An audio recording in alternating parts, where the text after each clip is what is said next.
la vérité moo tax booy dégg ñu naan milliards ñu ngi koy dugal ci santé. on pose la question milliards yooyu ñan lay entretenir. mais justement budget exactement budget santé bi. non mooy li ma la wax fu mu jaar politiciens yi rek Abdoulaye Diouf Sarr li mu recruter. avant élection yi. dem leen ñu def audit. ñu mu recruter. ay téeméeri non amuñu qualification. ay téeméeri nit. amuñu qualification nu ñu leen mënee recruter. dans la santé boo déggee mën nga qualification xam nga mën nga am qualification. su ma la affecté yow en tant que journaliste. alors que infirmier ba ma nga fële je dirais que amuloo qualification parce que man soxlawuma la foofu. est-ce que man di nga ma recruter fii may jël sa place yow. yanuwul maanaam. loolu am foofu dem nañ ba affecté ñu instructeur ñun suñu hôpital. jàngalekat. pour mu def falan. non utal leen ko fu mu toog rek parce que am na ay lu ñu koy jox ak yooyu. nee naa la DER dem naa Bambey ñu def recrutement au niveau de la fonction publique ne dañuy recruter. chaque recrutement dañuy am quota. boo xoolee recrutement au niveau de la fonction publique yi jëm ci santé dañ naan la soit fonctionnaire de la hiérarchie A ou fonctionnaire de la hiérarchie B mais yow dañ nañ la wax ni journaliste nga wala leen. foofu la njublan bi njëkk amee.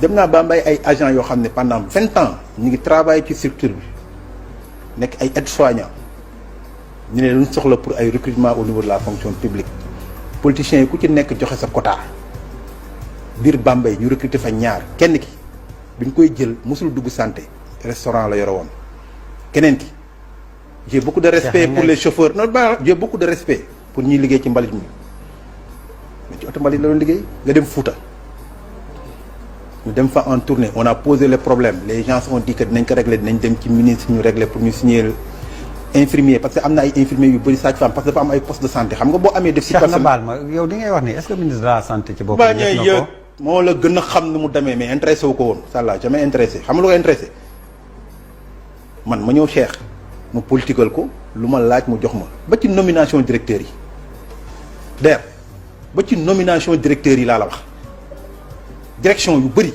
c'est des gens qui n'ont jamais fait la santé mën nga concevoir nga dem dans un lycée nga jël proviseur censeur wala inspecteur bi nekk fa koo xam ne musula nekk enseignant musul jàngale mais santé loolu la fi am na benn booyam immigré la woon dem immigré ñëw fi di ko tendance en politique mu ñëw utal ko poste SAF dans l'hôpital le plus grand du Sénégal SAF chef de service administratif fii kooku campagne bi di jot mu ne dafa bëgg poste directeur ñu nommé ko directeur d'hôpital dans un hôpital bu nekk fii à l'intérieur du pays depuis 2 mois avant élection yi la quitté presque 1 mois à l'avance pour di campagne. c'est extrêmement grave. mais looloo xaw ci hôpitaux yi moo tax ma ni la. Cheikh li ngay wax c'est extrêmement grave. ku nu fal directeur non loolu moo am de la santé dès demain si vous pouvez. non nanu indi débat non dama lay xoolal si vous pouvez envoyer quelqu'un. du envoyer xam nga DER débat balaa muy neex. mu nekk débat contradictoire ñoom ñu toog ma toog.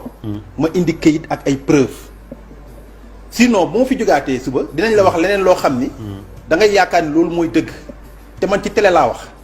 li may wax bu amul nan ma ils n'ont qu'à saisir le procureur c'est la vérité li may wax bu amul. ils n'ont qu'à saisir le procureur. le système a été toujours politisé. toujours politisé. xaalis daal bu ñëwee. mais nag wax nañ la ci Covid bi dugal nañ ci 105 milliards. demal CTO actuellement depuis 2 mois on n'a pas de scanner. tey bu amoon accident circulation foofu noonu nit ñi ñëw actuellement la ñuy def bu amee ay accidenté ñu am trauma crânien dañ leen di yàggat dugal leen ci oto yóbbu leen ci benn cabinet privé pour ñu defal leen scanner depuis 2 mois laa la wax te du foofu kese demal les services d'aide au diagnostic yu bëri seeni appareils yi paat nañ donc xaalis bi fan la dugg y a trop de délinquance nga baal ma ci wax CTO jamono ji amul ñaari weer dama la waxuma la benn weer ñaari weer est-ce que mës nga dégg kenn wax ci même les conseils d'administration là qu'on a mis en place là-bas ils ont même des représentants des usagers est-ce que mës nga dégg kenn ci wax c'est-à-dire dafa am lu bëri lu ñu war a xoolaat ci pays bi dafa am lu bëri c'est-à-dire la gouvernance dans ce pays-là malheureusement il trompe le président. Le président il ne voit que les chiffres. oui duñ ko wax santé effectivement le président a fait beaucoup d'efforts. bu yàlla rek taxee may wax. 2012 budget santé. ay 128 milliards la woon. mi ngi ci ñaata. ñu ngi ci 233 milliards. mais problème yi ma lay wax. tu vas te poser la question. tous les 100 milliards yi ci yokk. fan la dugg fan la dugg. mais bu ñu demee dañuy gëmloo président ni lii nga fi yokk li nga fi def kenn defu ko fi mais fan la fenn. impact bi ban impact la. d'ailleurs boo demee tey INDSS bi ñu formé infirmiers yi d'état sage-femme. oui 3e année amul kenn ils n'ont pas ouvert le. pourquoi. ça les intéresse pas. d'ailleurs recruter seen clientèle politique du wala ma di 2e année amul kenn 3e année xam nga ñaata ñoo fa nekk. 5 personnes. juróomi nit. concours bi ñu organisé woon il y a cela 2 ans ou 3 ans. oui juróom kese leen jël 5 postes budgétaires mais loolu sax ci infirmiers yi.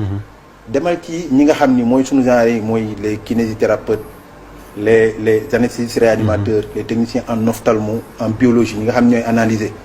depuis ñeenti at ubbi wuñu concours. ñun fi mu toll nii. démb rek tey ji suba rek dem naa dalal jàmm. ils sont débordés parce que actuellement benn kiné diplômé moo fa nekk. mooy hôpital bu Guédiawaye bi bu bees. oui. démb damay waxante ak DRH mu naan fi mu toll nii on a des problèmes ma ne ko di ngeen am problème parce que formé wu leen. les kinés que nous sommes matuñu 50 pour tout le Sénégal te booy yaa ngi démissionné di dem. fan yii dañu doon wax ni ñuy recruter booy yi nga xam ne ay jeunes lañ ñu génn il y a de cela truc bi ñu leen woowee ñu dañ leen di recruter. benn booy ñu ci bëri dañoo ñëw ñu xool salaire yi bi ñu leen jox fonction publique alors que ils étaient dans le privé. oui dans le privé dañ daan am jusqu'à 500 000 francs. bi ñu ñëwee fonction publique. ñaata lañ leen di proposer salaire. mais eggul 200 000 bu ñu doog a débuté. père su ma la waxee man mii. parce que bëgguma sax di wax di glorifier wu sama diplôme sama lijaasa yi ma am. parce que day mel ni damay. ut lu rëy. mais bon mun nga ñu jox misaal rek exemple. maa ngi 3e cycle en administration gestion des services de santé au César. maa ngi master en gestion des ressources humaines. tous ces diplômes sont reconnus dans la oui. maa ngi licence en gestion des entreprises. maa ngi sama diplôme kinésithérapeute. et j'ai été d'abord infirmier d'état avant d'être là. su ma nee la suma salaire eggul 250 000 doo ko gëm. dans la fonction publique sénégalaise. parce que amuñu benn indemnité. c'est là où se trouve la différence. c'est pas le salaire indiciaire. mais c'est le régime indemnitaire. c'est le régime indemnitaire. parce que régime indemnitaire c'est à la tête du client.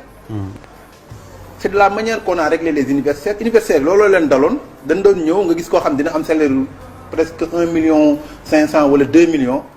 parce que tout simplement c'est en rapport avec ses fonctions ak ses responsabilités. mais boo retraité boo ko amatul tu te retrouves avec ton simple salaire indiciaire parce que les indemnités là ne sont pas indexées. donc boo demee à la retraite dañ koy dindi. dañ koy dindi waay. nga gis koo xam day am salaire 1,7 million. mu def à la retraite il se retrouve avec 300 000. 100 000 oui. loolu tax universitaires yu ci bëri. bu seen heure retraite jotee au lieu ñu préparer ay jeunes. pour ñu remplacer leen dañuy naan ah bon man dong maa fi nekk nan ma defal prolongation ku liggéey 65 ans. oui DER di demander prolongation ñu mayaat ko 2 ans. DER sonn nañ trop boo xam ni man de bu ma demee retraite ñaan naa yàlla am. noppalu ji dem noppalu ji tëdd di nelaw yi. mais c'est parce que lañ leen fay moo baaxul woon. heureusement. le président a réglé en partie. pour régler seen problème. léegi dañu jël 80% de leur salaire yu ñu am. ñu leen bu ngeen dem retraite dañ koy yóbbaale. ok moo tax temps yi xëccootuñoo xale yi. ku ci dem retraite da ngay dem sa yoon. da ngay oui. donc jot na parce que le salaire reste presque entier. on était fiers d'être un fonctionnaire. dañu daan envier ñun.